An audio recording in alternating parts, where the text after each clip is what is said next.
义和双月刊第11期目录年月。义和盛堂介绍。佛坛之守护神不达。经典背诵专栏。选考科目大学正式编辑部。仙佛圣训。泰国四球孔孟中道院仙佛班编辑部。陈前人的话，多行功多了怨了物。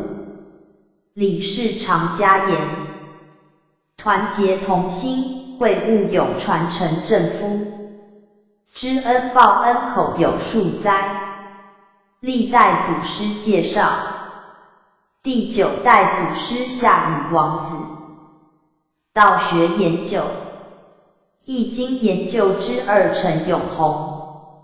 易经终极班结业心得刘嘉信。易经终极班系辞传第15章是修道指南与警惕铃。勤修正法正菩提编辑部。在修道中如何提升自我扬圣贤。道学用语词汇里1章。道之宗旨中英文编辑部。仙佛圣歌。望图回编辑部。义和盛堂活动概况编辑部。编后语编辑部。注印大德方明录编辑部。义和盛堂介绍。不达。佛坛之守护神。义和盛堂在1楼大门两边之走廊处雕塑有正殿元帅、正殿将军2尊神像。于是开白阳圣殿空前之先所以气象万千威仪无比。不论是硕大的造型或是创举之意义应属难能，更具弥足珍贵。正殿元帅、正殿将军，顾名思义，正殿是镇守圣殿、全天候全方位进行着维持与保护的神圣使命。元帅则是坐镇指挥统筹举凡佛坛的一切事务之运作。将军是扫除魔障之先锋，白杨3旗庶民应运3曹大开普渡，所以佛堂是3曹的事务所。修办的一切道务是人间修办3曹对岸。要求得了宝贵的大道，必须透过点传施请。坛仪式申请诸佛菩萨雷部风部天神降临护法坛。要办超拔亡灵的仪式，更是人鬼仙合一的。因此佛堂是仙佛、诸天神圣必到之处，也是天神下降最频繁的地方。然而正殿元帅、正殿将军的由来起源于民国27年师尊老大人在青岛董是佛堂制定佛规时，将2师兄张茂猛烈封为正殿元帅，3师兄张茂田烈封为正殿将军，请他们兄弟俩在天之灵，必助道务推展。师尊老大人曾于民国26年，在天津薛洪之普化坛设立纯阳炉，入炉者有60余人，日期为16天，效果颇佳。凡在炉期受训后之学员，信心增强，智慧大开，道学成长，对道之未来发展影响巨大。当时3师兄茂田借窍弘法，辛苦了半个月，参加学员，素质提高不少。师尊老大人就封茂田为3天主考，把人鬼神一起考，这是3天主考之由来。至于义和盛堂所雕塑正殿元帅、正殿将军此两尊巨大的神像，并非是凭空捏造出来，而是冥冥中上天巧妙地安排了雕塑的师傅。此位雕塑师傅很有敬业的精神，沐浴净身，让心思宁静致远的习惯，以其神人合一时刻的到来，直到神像完成后，当他自己竟然有不辱使命的充实感的同时，却是感觉正殿元帅与正殿将军的面貌很接近。后来得知正殿元帅与正殿将军拥有色身肉体的，当时是同胞兄弟，霎时他自己震惊不已，拍案叫绝。1999年9月21日凌晨1时47分，集大地震央视7、3级义和盛堂的所在地是台南县关田乡，以地图来看，震央是南投县，只有隔着嘉义县1县之隔。据专家估计，台南县应该也少不了6级的强震。当时后学就睡在圣堂里守护着建筑物，自己是被地震前远处传来大地走动的声音叫醒，接着分不清是瓦砾击碎的声响，或是建筑物摇摆声。此时的自己竟然喃喃自语：上天老慈悲，上天老慈悲，正殿元帅慈悲，正殿将军慈悲。当下亲自体会到在平常无法体会到的正殿之头衔意义。师尊老大人叮咛心语，要把一切功德与成就推至到老及十方诸佛菩萨上，则不致跌进任人修道的障碍中，要多叩首回向于十方诸佛菩萨、诸天神圣，有他们的护持与助化，道如何能普传于万国九州呢？由以上点可知，正殿元帅与正殿将军于佛坛圣殿中之神圣庄严无比。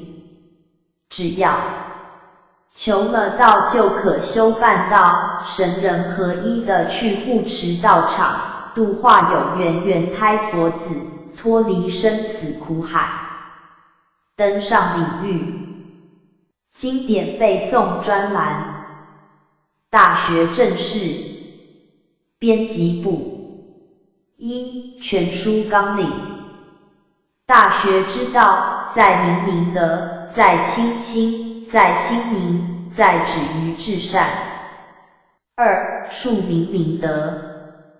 古之欲明明德于天下者，先治其国；欲治其国者，先齐其家；欲齐其家者，先修其身；欲修其身者，先正其心；欲正其心者，先诚其意；欲诚其意者，先治其知。治之在格物，物格而后知至，知至而后意诚，意诚而后心正，心正而后身修，身修而后家齐，家齐而后国治，国治而后天下平。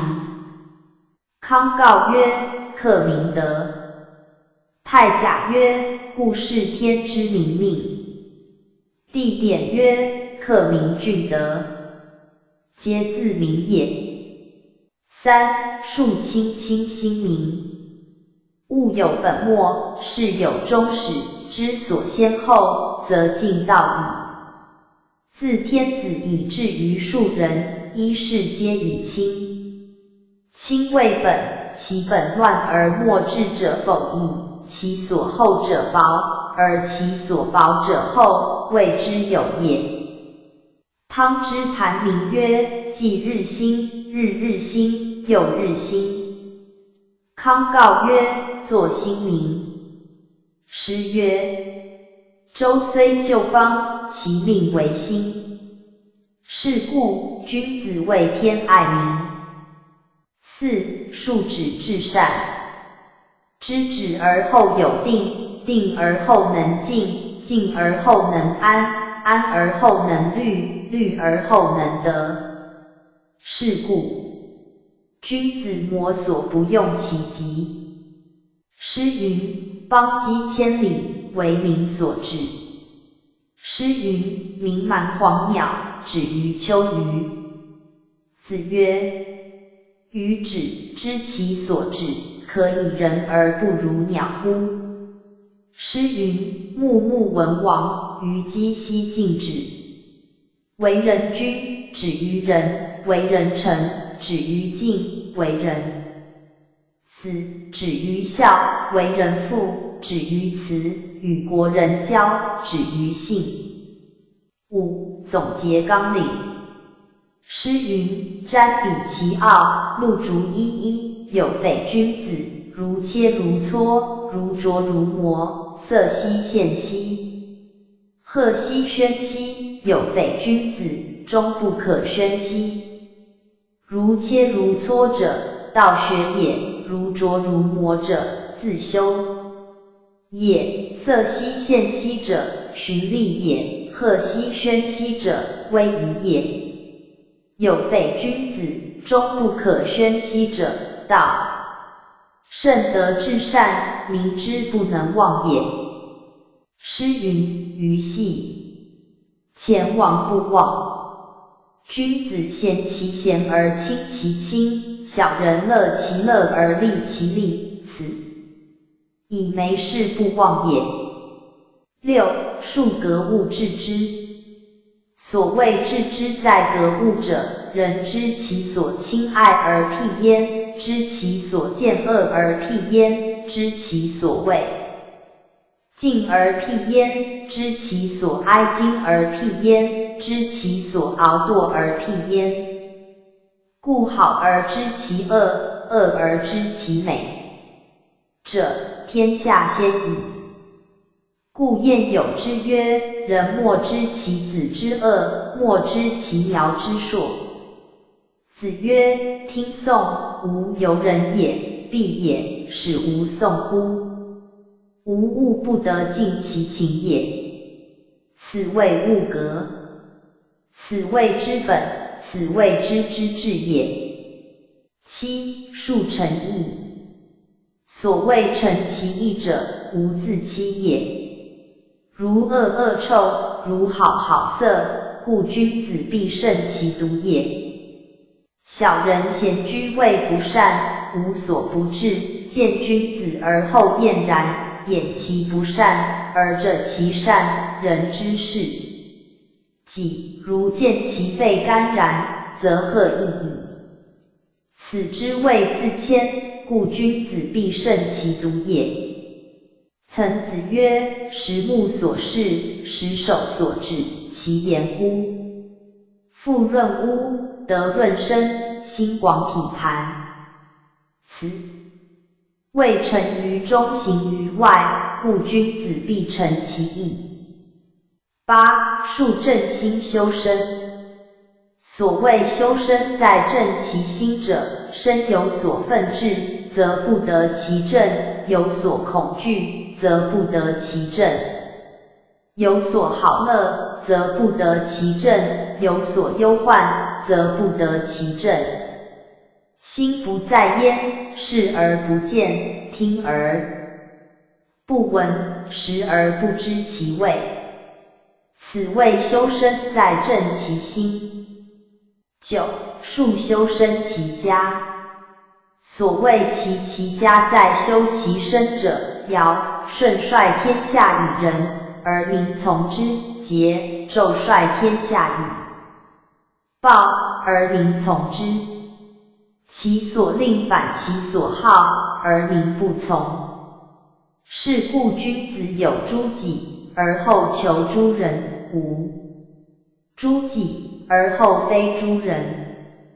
所藏孤深不述，而能喻诸人者，谓之有也。此谓身不修，不可以其家。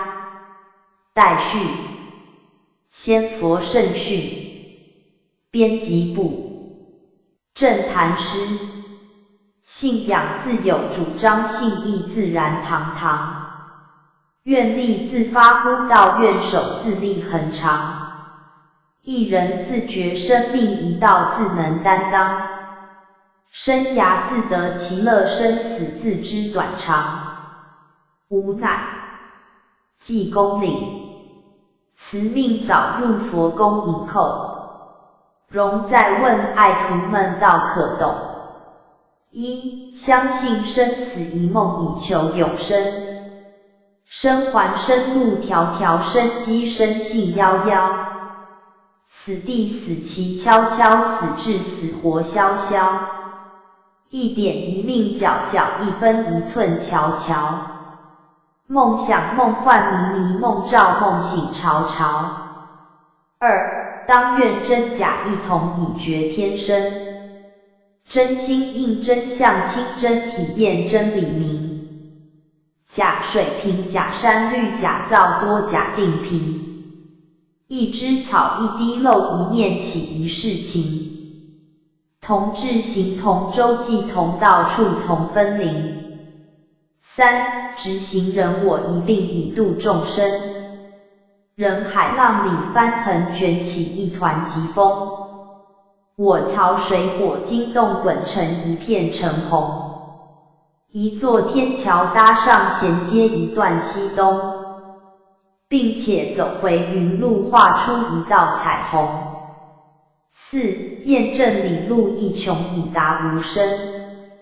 理性中分是非，感情内别尊卑。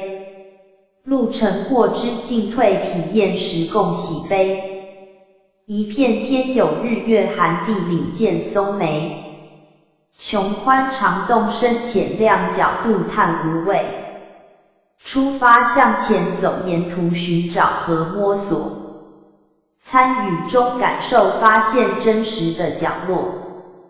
信觉则愿符合，就让过程更意义，更把握在知道了出口。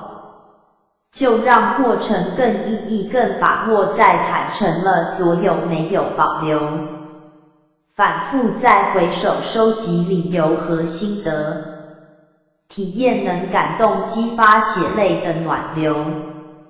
信承诺，愿抱守，就让未来更意义，更把握在知道了尽头。就让未来更意义，更把握在伸出了双手，拥抱长久。就让过程更意义，更把握在知道了出口。就让过程更意义，更把握在坦诚了所有，没有保留。就让未来更意义，更把握在知道了尽头。就让未来更意义，更把握在伸出了双手，拥抱长久。师尊白话词训：徒儿们别哭了，坐吧。徒儿别来可无恙，徒儿别来可平安，生活还忙得过去吗？生命还忙得回来吗？为师最怕徒儿忙了，因为徒儿一忙，分寸就乱了，因为徒儿一忙精神就倦了，因为徒儿一忙身心就累了。为师最喜欢徒儿单单纯纯的时候，为师最喜欢徒儿真真实实的面貌。但是要这样的情况唯有在开班的时候才能集中，就像现在。此时此刻，为师多想不用讲话，徒儿心里都能懂。徒儿如果为师没有讲话，徒儿心里能懂吗？承蒙黄慈悲在这殊胜的天人法会中，派遣诸天仙佛与在座诸位徒儿有缘的诸天仙佛下来给徒儿慈悲呢？提出了4个重点，徒儿啊，哪4点呢？生死一梦，真假一同，人我一并，理路一穷，这4个重点，徒儿要如何把握呢？徒儿要如何把握呢？还是4个字，信愿一生。批训中，为师实在不知道要与徒儿说什么，徒儿呀，想听为师说什么呢？为师实在不知道怎么对徒儿说才好，徒儿想听为师说什么才好呢？3曹普渡的开始是由信愿做出发，3曹普渡的过程是以信愿做支持，3曹的结局也是以信愿做收圆。同样的，一般法会的开启，凝聚了多少的信和愿才能够成功？没有信愿的凝聚，何来的3曹普渡呀？徒儿呀，诸天仙佛相信在座徒儿都有一点，都有那1点，只要往那1点去起，徒儿随时都可以恢复本来的面目。还有，徒儿啊，冤亲债主先相信天命诺言，只要给在座徒儿一点点期限，就可以等待到功德来偿还。徒儿啊，为师也相信在座徒儿都有因缘，相信师徒之间之情缘，只要心心相印，末后大事有师有徒来并肩。徒儿说，是吗？愿是圆心，只要徒儿相信，以相信打基础，出发心，原来的心就会发出力量的。徒儿相信吗？听了5天的课程，每一句每一字，无非都在引导徒儿要相信。听了5天的真理，每一写每一画，无非都要引出徒儿原来的心。在这个时候，徒儿应该发出一份对天的信念，在现在的时刻，徒儿应该发出对人的一份信任。在末后的时端，徒儿应该对自己发出一份的信心。为师讲过了，没有信心是没有力量的，没有力量的发出，原心是找不到的。周徒儿，看看楼下徒儿没事的，让为师瞧瞧。生死一梦也好，真假一同也罢，人我一并做好，理路一穷就到了这4个重点。若没有基于信愿作为基础，徒儿把握不到。徒儿呀，今日切切要学习一个功夫，把握的功夫，把握什么呢？把握当下的信和愿。都起来了吗？针对厨房的前嫌，把拜垫拿到前面来。徒儿火有熄灭了吗？徒儿辛苦了呀。今天这一场没有。徒儿吵吵煮煮，这法会开不成啊。徒儿啊，用什么心在煮炒？徒儿就是信愿2个字，徒儿辛苦了。来给为师握个手。粉笔盒拿来，全部起来，徒儿辛苦了。领到成绩单的往旁边站，徒儿排好，照原位坐好。徒儿真的熄火了。徒儿坐好了没呀？为师就喜欢徒儿坐在地上的感觉，脚踏实呢。徒儿啊，为师真的不知道该说什么才好，只能说，道不在言说，今天为师就不说，要徒儿记着的是之前的4大重点，徒儿就用4个字来记着吧。徒儿就用4个字来把握着吧，就是信愿一生。为师说过了，一场法会凝聚着天地人的信和愿，才能够开成啊。无论是讲师在台上讲课的时候，无论是无畏师在厨房煮炒的时候，无论是服务的徒儿在四处打扫的时候，无论是徒儿的前辈在两旁坐着的时候，无论是诸天仙佛有戒窍没戒窍的时候，无论是地曹阴府一旁跪听的时候，这点点滴滴无不围绕着信愿2字，安安稳稳坐着听课的徒儿呀。为师也相信，徒儿自有一份信念在心头，为师也相信，徒儿自有一份祈愿在心窝。咱师徒今日沾到三曹普渡的一大事因缘，得以天人合一戒窍灵坛，会见徒儿们，见一次面是少一次机会呀。所以这一场会，师真的不知说什么才好，徒儿道理听多了，为师就希望徒儿信愿一生了。很快的，法会将闭班，这5天以来，为师看到了徒儿的努力，为师看到了徒儿的默默耕耘。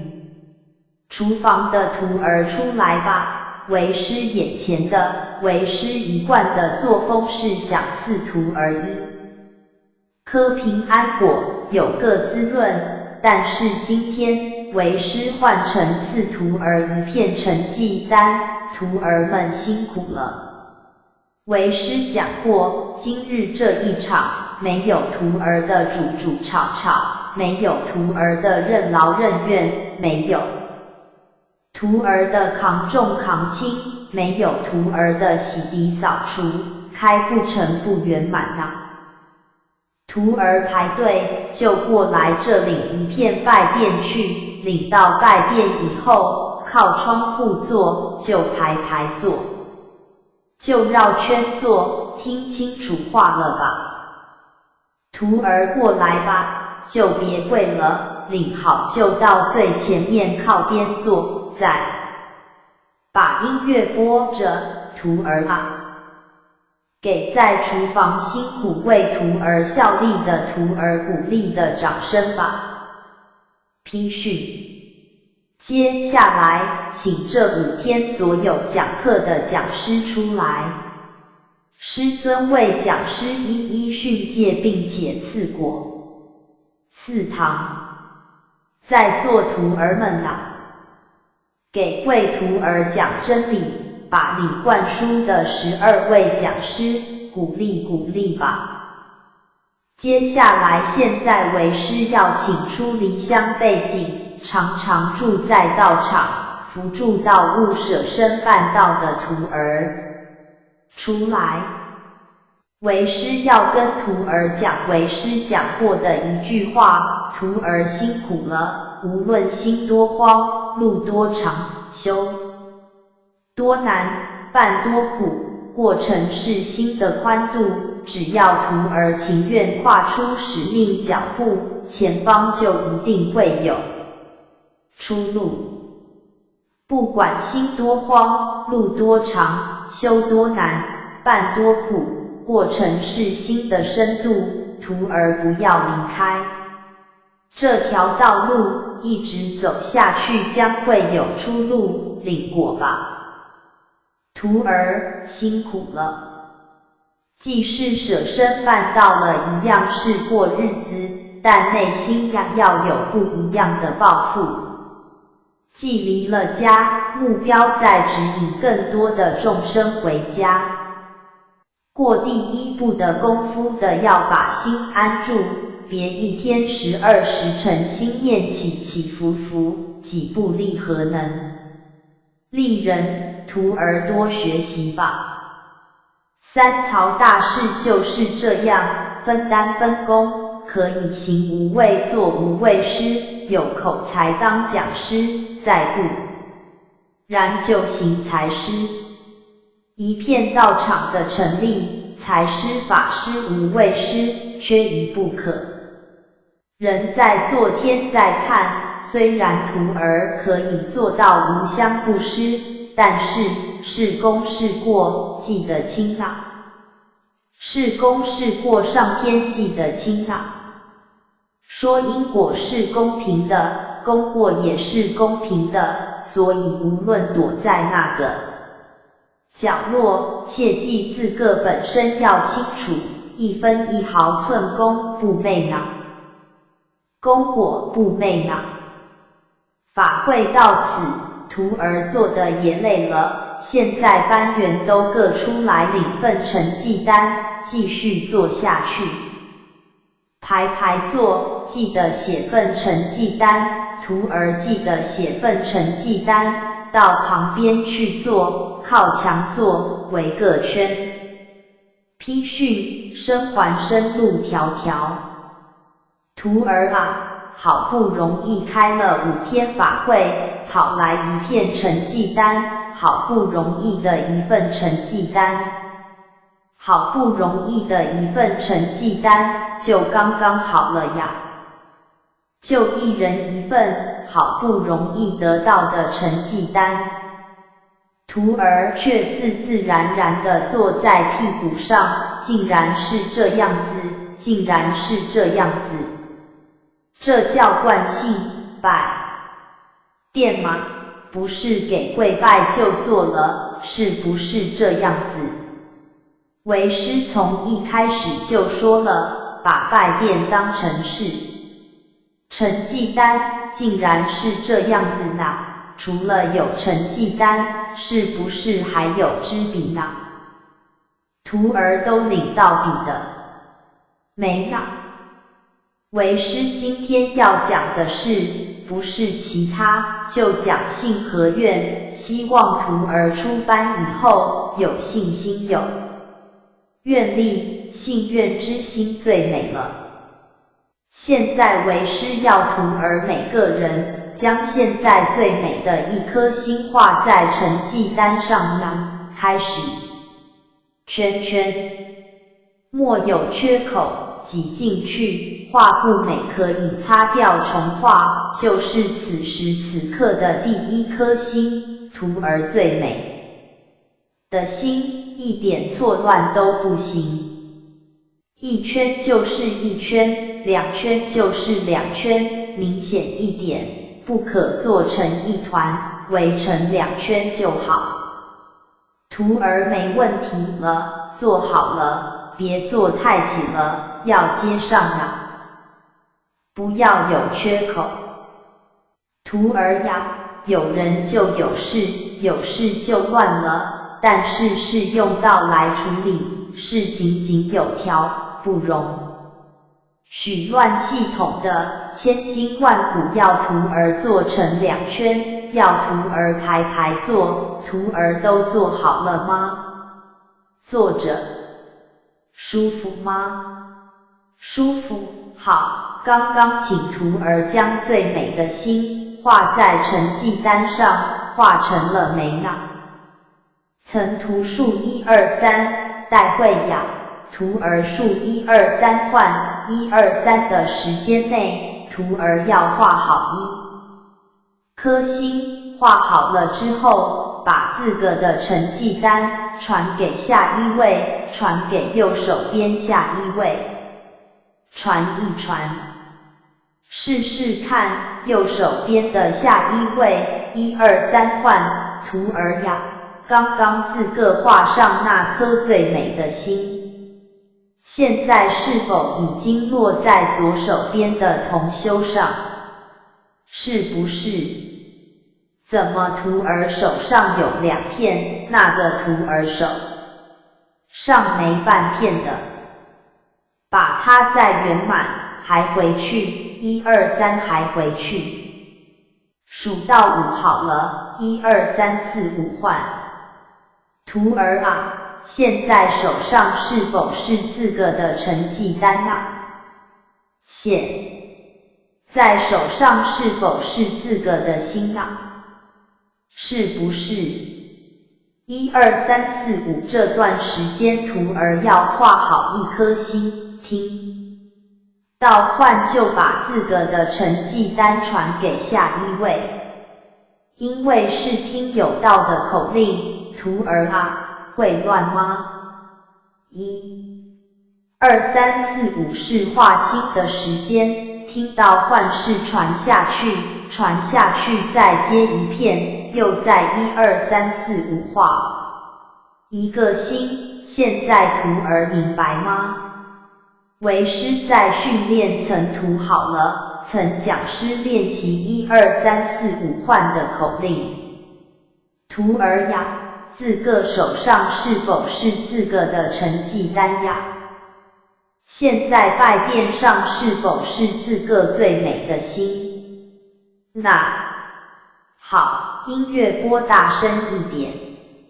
好，曾涂开始，1、2、3、4、5换，1、2、3、4、5换。徒儿啊，一场3槽大事为师布局好了，希望的是徒儿配合，没有很难，就在成绩单上画个心，派个徒儿当口号，数个时段讲个换，人人有一份啊。刚刚为师耐心的一人发给徒儿一份的成绩单，刚刚为师非常用心的发给徒儿一人一支的造画笔，希望徒儿的是走出这一步，好好在自个一片心地上下功夫。所以第一颗心自个画自个的，最单纯最美的，就像徒儿刚要出班，心是美的。成绩单有一份，但是修到半道的路途，徒儿是一个人走吗？要走出去就没有前后人了吗？踏出去就没有左右人了吗？说一个人修道容易，要合伴就难了，是不是？怎么一个口令一个动作都配合不来呢？怎么就这样把自个成绩单丢失了呢？怎么就不懂得照个道的循环走了呢？就这样的结局是3个字，一团乱。徒儿们，修道不容易呀，修好了自个本身，还得配合大局。为师很用心的，一早就把薪火相传的音乐播着再播着，可是就是传不下去。徒儿啊，信心丢失了没呢？原来的心找到了没呢？还在传呢。好，把成绩单翻过去，是比较干净了吧？再练习一遍好不好？那就开始，不用画心，就1、2、3传，1、2、3传，徒儿个个都有一片了没？1、2、3换，1、2、3换。停，还是不行啊。徒儿还是不行啊。徒儿啊，现在把成绩单放在屁股下吧。坐着吧。原来坐着比较自在，是不是？那原来配合是那么困难，是不是呢？徒儿啊，此时中道院以内，徒儿算是少数的。出班以后，要徒儿走出去，面对大众，众生多着呢。徒儿要用什么方法稳住自己，再去牵引别人呢？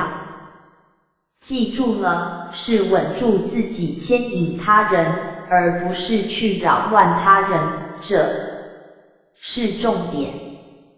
一场的试验，让徒儿心知肚明，修道办道不是听道理而已，不是听了5天班就成，实际做的时候才是功夫呢。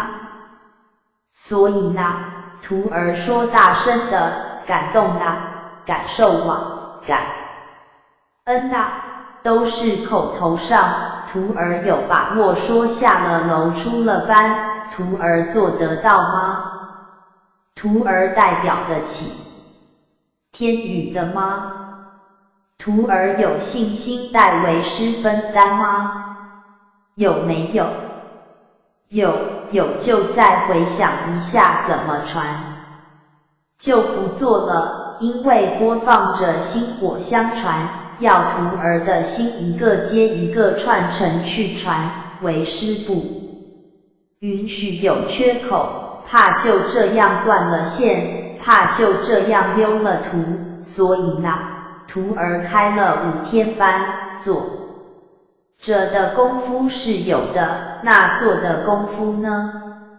用时间来证明好不好呢？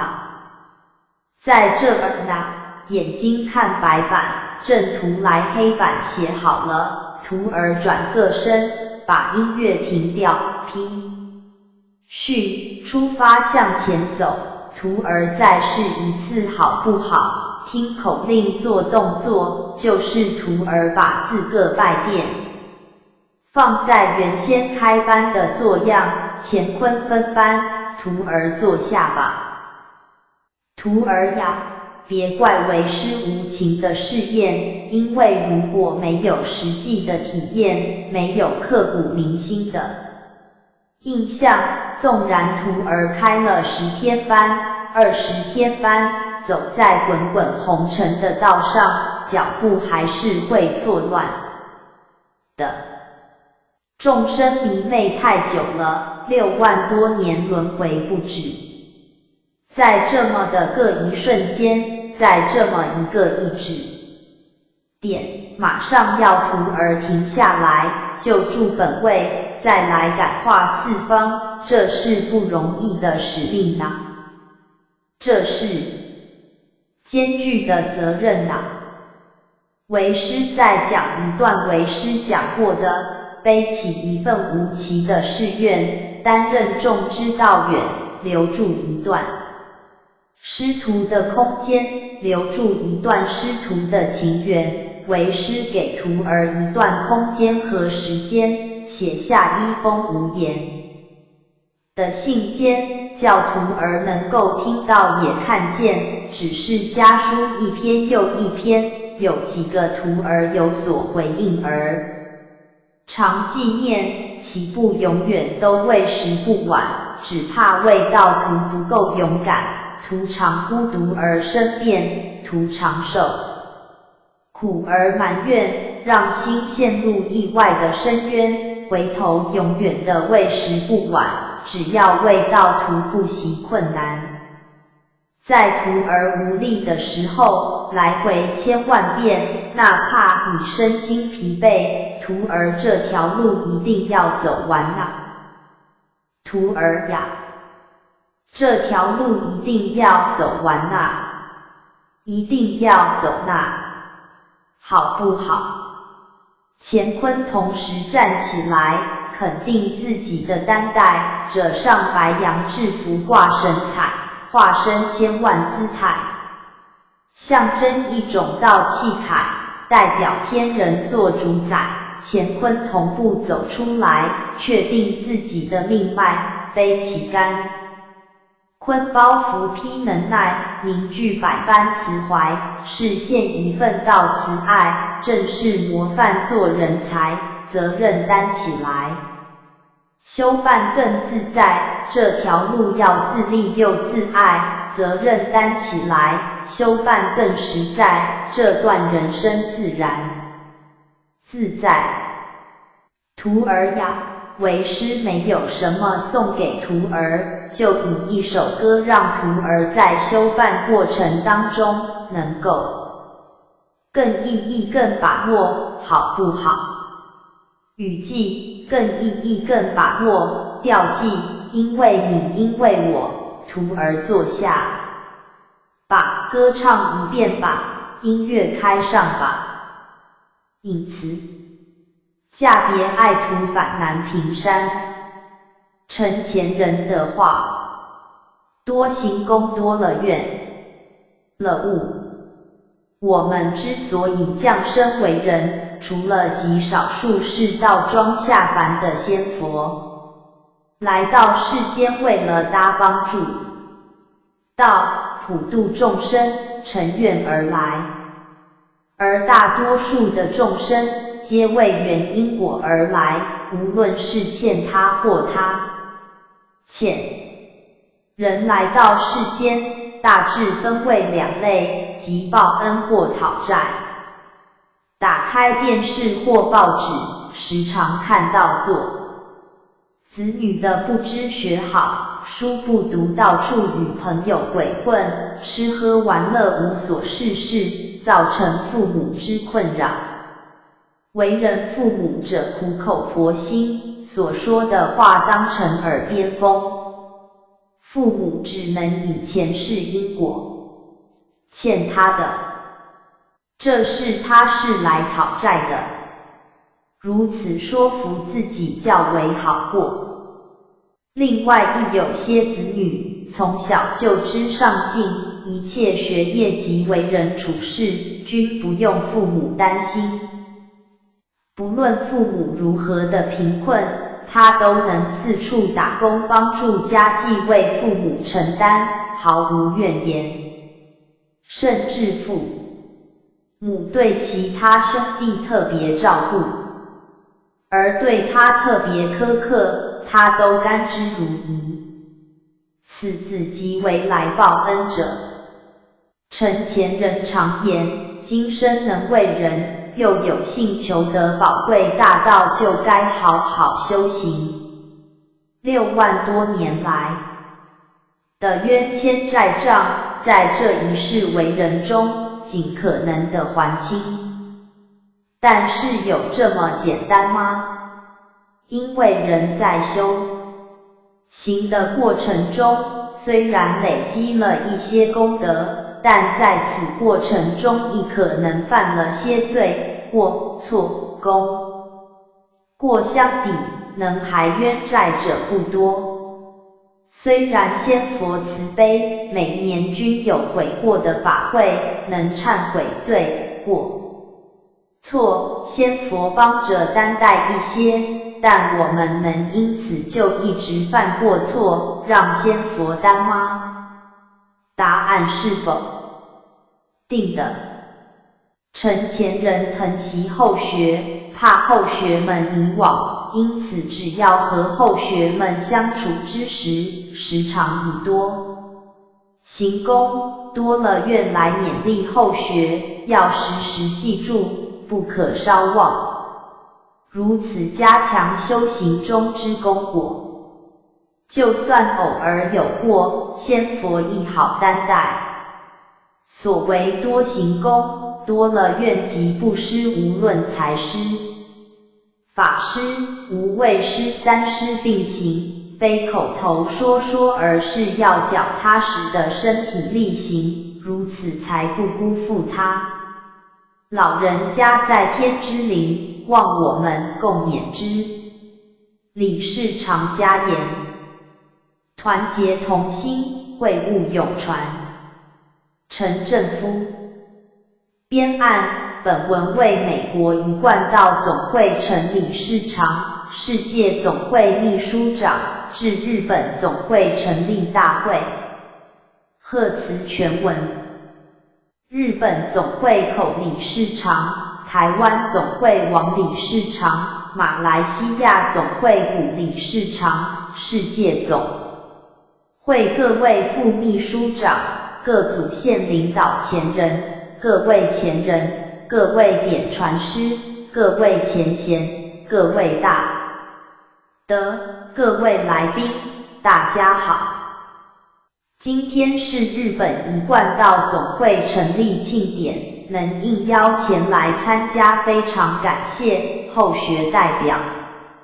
一贯道世界总会及美国一贯道总会来参与这个历史性、意义重大的典礼，感到荣幸之至。记得今年3月1日于日本涩谷召开筹备委员会议，历时不到半年的时间，就获得日本政府的许可成立，这是口理事长的领导及各道场的配合。感恩师尊、师母2位老大人的德庇加持，从韩老前人开始，陈大姑前人、张老前人、各祖县老前人30年来日的开荒传道，才有今天的成就。在总会成立后，对于净化人心、提升家庭伦常、扩充社区服务等工作不遗余力的努力向下扎根，才有今日积极的效应。一贯道世界总会投入公益慈善工作与文化交流活动，积极参与国际宗教会议，已被认识为世界主要宗教之一。如此，一贯道加入联合国非政府组织 Non-Governmental Organization 为经济社会理事会的资商地位也是一种成就。最后祝各组县在三宝心法加持之下，道务日益宏展，大家甚凡如意，更祈求大会圆满成功。